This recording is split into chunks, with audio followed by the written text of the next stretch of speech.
All right, here's our second lesson on particle motion and dealing with velocity, acceleration, and the other topics that we've already discussed yesterday. We'll look at a different type of problem, and we'll look at some similarities and some different ways to solve today. So first we have position. When an object moves, its position is a function of time. For its position function, we'll denote the variable as s of t. Remember that s of t, or s, almost always is going to denote position. So given a position, show its position on a number line for 0, 1, 2, 3, and 4. Alright, so first of all we're going to look at each of the values. We're going to plug them in to the values for 0, 1, 2, 3, and 4. If we do that, 0 is easy. So 0, we're at negative 3.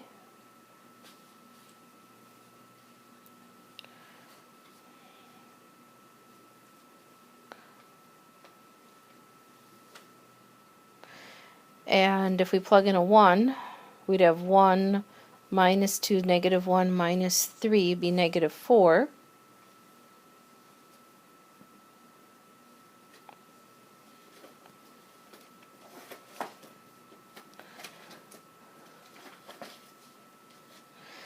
Then if we plug in 2, we get 2 squared minus 2 times 2 is 4 minus 3.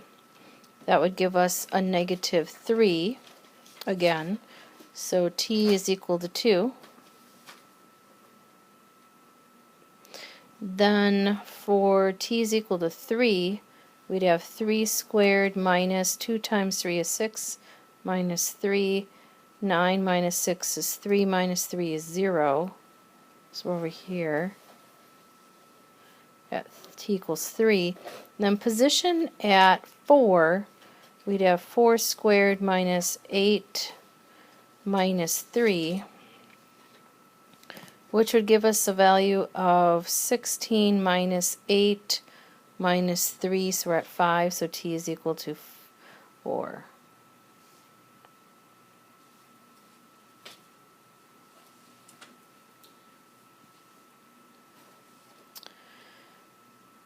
I'm going to put some points up here to show some places of the position.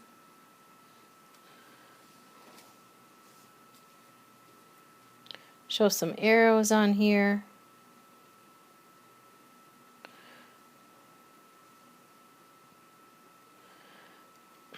And this is kind of what it looks like. So just kind of, again, different way of looking at where you are on a number line.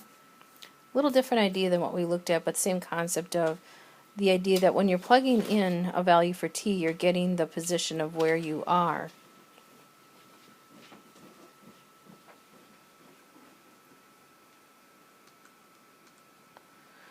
Okay, next.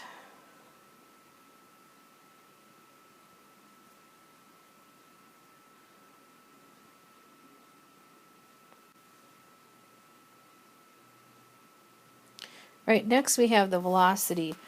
When an object moves, its position changes over time. We can say that the velocity function, denoted v of t, is the change of position of the function over time. We know this by the derivative. It can thus say that the derivative of the position is equal to velocity. So again, some things that we've already discussed. When velocity is positive or greater than 0, the object is moving to the right or up. When velocity is less than 0 or negative, the object is moving to the left or down. And when the velocity is 0, the object has stopped, whether you're going vertically or horizontally. Remember that speed does not indicate direction. Speed is simply the absolute value of velocity. It does not take into consideration direction. Speed of an object must be either positive or 0. 0 again meaning that the object has stopped. Acceleration is the derivative of the velocity. We can denote this as a of t is v prime of t, or s double prime of t. Remember that it goes position, velocity, acceleration for function first derivative, second derivative. We can denote, so given a position s of t, we can determine both velocity and acceleration. So on your car you have two devices that change the velocity. These would be the brake and the accelerator.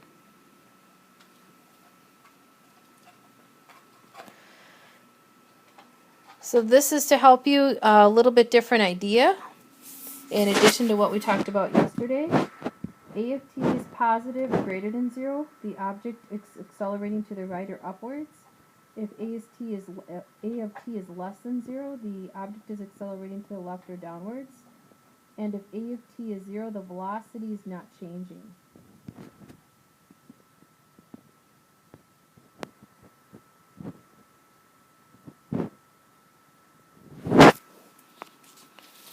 Okay, next we just have a statement. Just because an object's acceleration is 0 does not mean that the object is stopped. It means that the velocity is simply not changing. So the next thing we look at, what device on the car will keep the car's acceleration equal to 0? And as we know, that is the cruise control.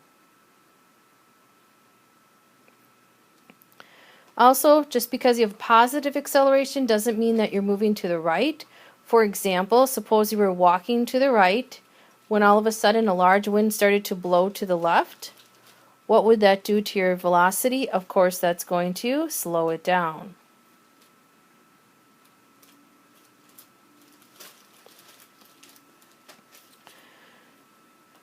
So moving on, we're going to fill in each box with speeding up, slowing down, constant speed, or stopped. So this compares the acceleration and the velocity.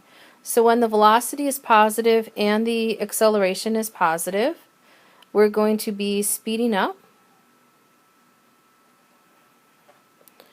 When the velocity is negative and the acceleration is positive, we're going to be slowing down.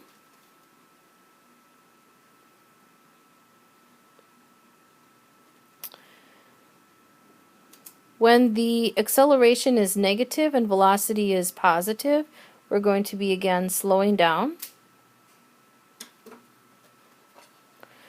When the velocity is negative and acceleration is negative, we speed up.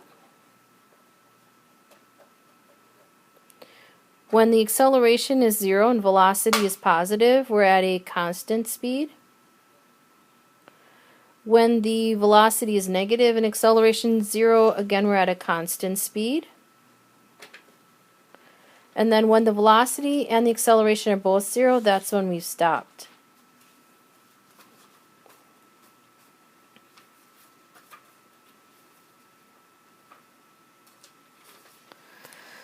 Particle moving along a horizontal line with position function s of t given. Do an analysis of the particle's direction, acceleration, motion, speeding up or slowing down, and the position. So the first thing we'll look at is defining the v of t.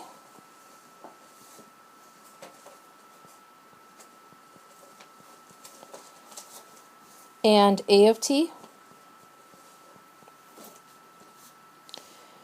Velocity is the derivative of position. That would be 3t squared minus 18t plus 24. If we're going to solve and figure out where that's 0, factor out a 3, t squared minus 6t plus 8, and factor that piece to figure out where that would equal 0 to get our points. So we have t minus 4, t minus 2. That gives me values of 4 and 2.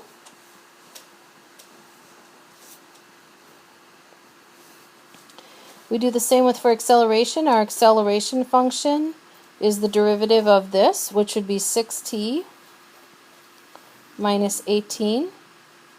Set it equal to 0. I can factor out a 6. T minus 3 equals 0, so t is equal to 3 would be our value to figure out the acceleration.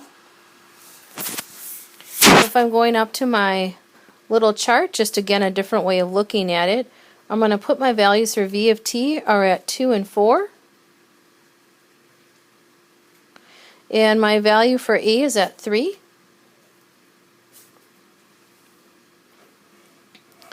And then if I look at the motion, again, I'm going to do the values that I have, which are 2, 3, and 4. And then position, I'm going to look at what happens at 0, 4, and 2 for t. So that's going to end up being at 0 will give me a 4. When we plug in a 4, we get 20. So actually I'm going to put it down over here. And then 24, when we plug in our other value. Okay, so here's how this works again. We check to see. When you plug it into the velocity function, we're looking to see if it's positive or negative. So you plug a number in between 0 and 2. That would be 1, for example. And when you plug in a 1, it looks like we're at positive, so I'm going to put some more pluses. Between 2 and 4, so that would be 3, for example. When you plug that into the velocity function, we're going to end up with a negative number. So negative. And then 4, bigger than 4, so 5, for example. When you plug in a 5 into your velocity function, you would end up with positive. So I'm just looking for the sign, positive or negative. The same for the acceleration function to the left of 3, so pick anything between 0 and 3. 1, for example. When you plug in a 1, it's negative, so these are all negative. After 3, it's going to be positive, so these are all pluses.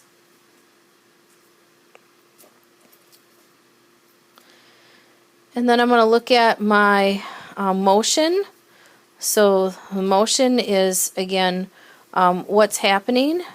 So between 0 and 2, velocity is positive and the acceleration is negative, so we're going to be slowing down. I'm going to abbreviate SD for slowing down, and then we'll use SU for speeding up. When they're both negative, so here the velocity is negative and so is the acceleration, so this is going to be speeding up, so I'll use abbreviation. Between 3 and 4, again, you can see that we have from 3 to 4, we're going to be again slowing down. And then after 4, we're going to be speeding up.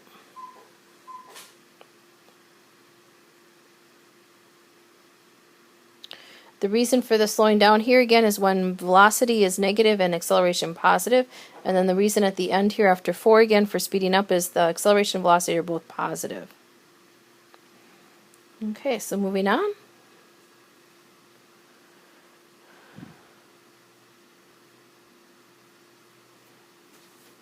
These again are just some tips for solving to help you. You can read through those on your own. Next thing we'll look at is motion affected by gravity. So here's an example of a different type of problem where we would do some solving and figuring out. So let's go ahead and look at these next. We're given our original function s of t. It's given by negative 16 squared plus v of 0. So 0 usually denotes initial value of t plus s of 0. Again, the s of 0 denotes initial value. We can calculate the velocity function to be v of t would be the derivative of this. So for solving that, v of t would be negative 32t plus v sub 0. That's simply the derivative of the s of t, and then the derivative of that would be acceleration, so negative 32. So our example, a projectile is launched vertically upward from ground level with an initial velocity of 112 feet per second. Find the velocity and the speed at time t is equal to 3. So our velocity function is going to be v of t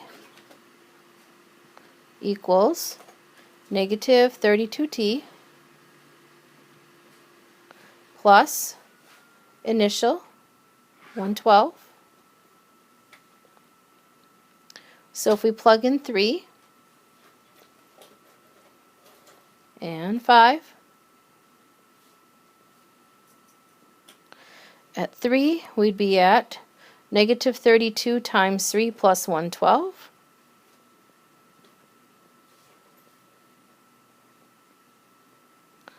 Which is 16 feet per second.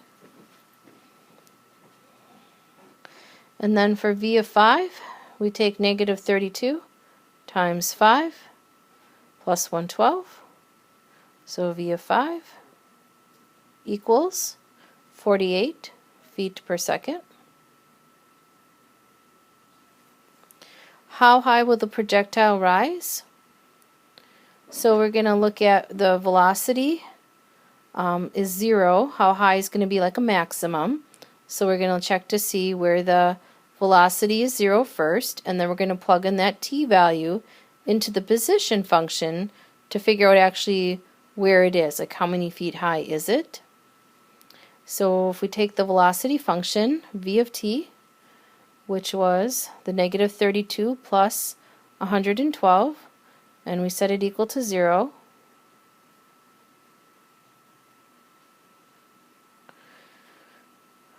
And solve that for t. I'm going to bring the 32t to the other side, divide by 32. So t equals our value that we get then, which is 7 over 2. Then to find where the height is, you're going to find the position where you are.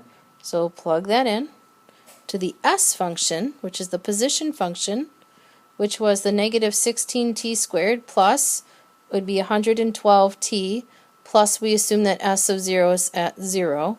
So if we plug that in, negative 16 t squared plus 112t plus 0.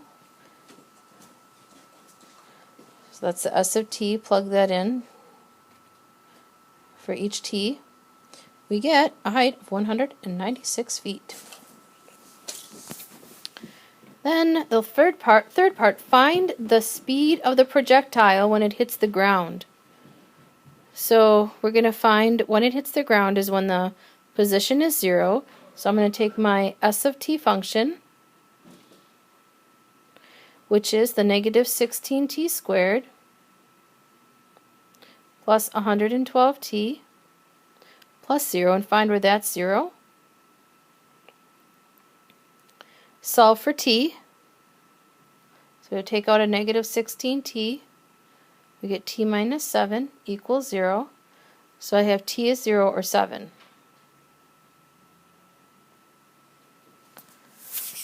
So then v of 7, absolute value velocity is speed.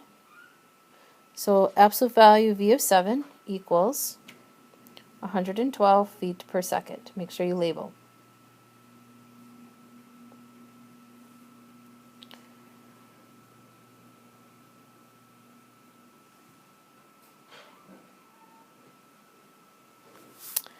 Next example, a rock thrown vertically upward from the surface of the moon at a velocity of 24 meters per second reaches a height s of t negative 0.8t squared plus 24t meters in t seconds.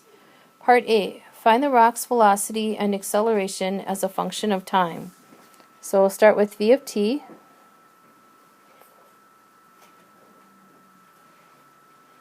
And then we'll do a of t.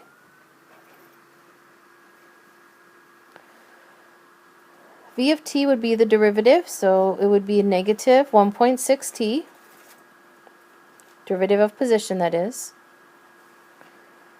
plus 24. A of t is its derivative, negative 1.6, that one's pretty easy. Part B, how long will it take the rock to reach the highest point? So again, a highest point is where the velocity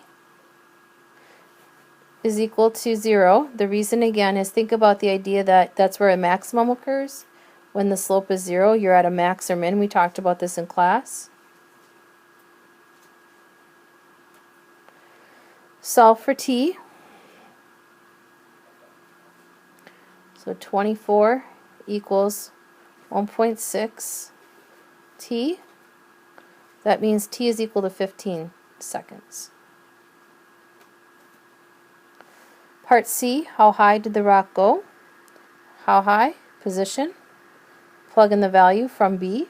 S of 15 equals negative 0.8 times 15 squared plus 24 times 15, which equals 180 meters.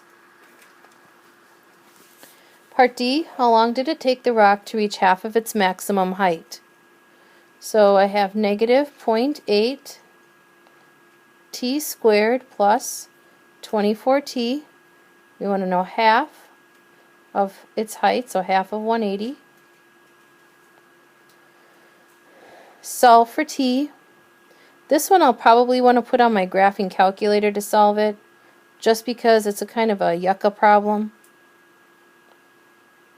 So this is going to end up being 90. I'm going to actually bring the 0 over to the left side this time and switch it around so that this is a nice positive 90 here. Plug it in your calculator, so actually just do calculate 0, or put in y1 the 0 and y2 the equation, or vice versa. Remember, it doesn't matter. And then solve for t. So 25, remember 3 decimal places always, 607 seconds, and 4.3, oops, a point there, 393 seconds. Well, that part's done. Part E, how long was the rock aloft? So take S of t equals negative 0.8 t squared plus 24t. Find where that equals 0. If we solve again, we can solve it by factoring out. Negative 0.8 t, so t minus 30 equals 0, gives us t equals 30 seconds. And then for part F, find the rock's speed when hitting the surface of the moon. Speed is absolute value of velocity. Take our answer from that. Absolute value of negative 1.6 times 30 plus 24, and we get 24 meters per second.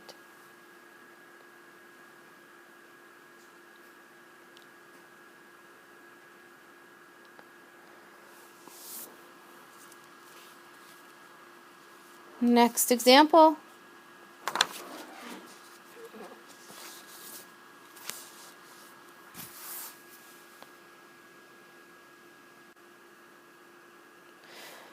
Next example, a ball is dropped from the top of the Washington Monument, which is 550 feet high. Part A, how long will it take the ball to hit the ground?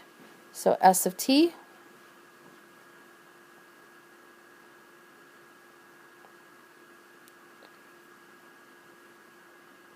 equals negative 16t squared plus 0t plus 555.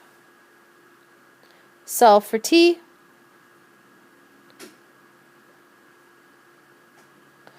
(16t squared) equals 555.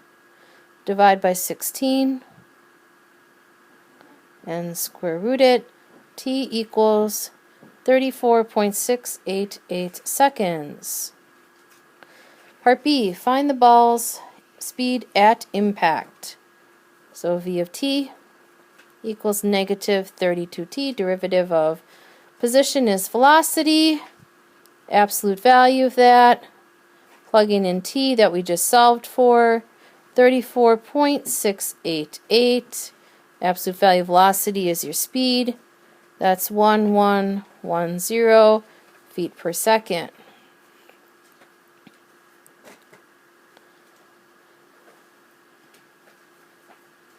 And last example.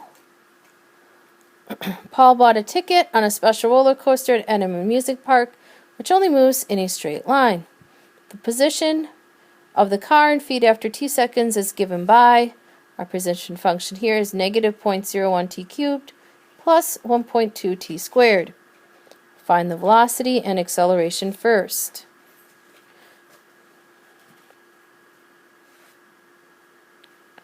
V of t, derivative, equals negative 0.03 t squared plus 2.4t. A of t equals negative 0.06 t plus 2.4. Part B, when is the roller coaster stopped? That would be when the velocity equals 0. So take 0.03 t squared plus 2.4t. Find where it equals 0. Again, I would factor this out. So negative 0.03t, or solve it in the calculator. Either way will work. And we get t equals 0 and t equals 80 seconds. So our answer will be the logical 80 seconds. When is Paul speeding up? When is Paul slowing down? Find acceleration first so we can compare, which is the negative 0.06 t plus 2.4. We want to find out where this is equal to 0. Solve it for t. So 2.4 equals 0.06 t. T equals 40 seconds. So my velocity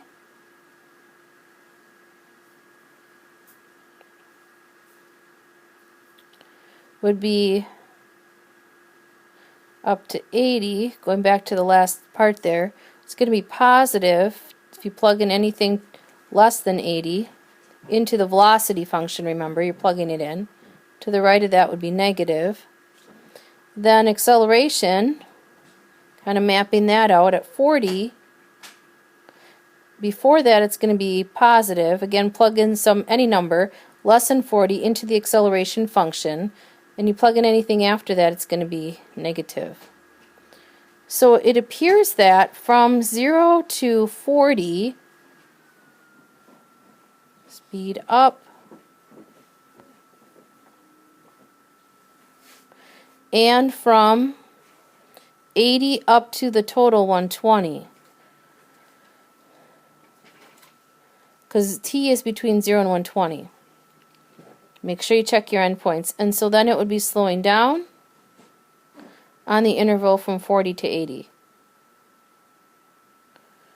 And that's it for our lesson today.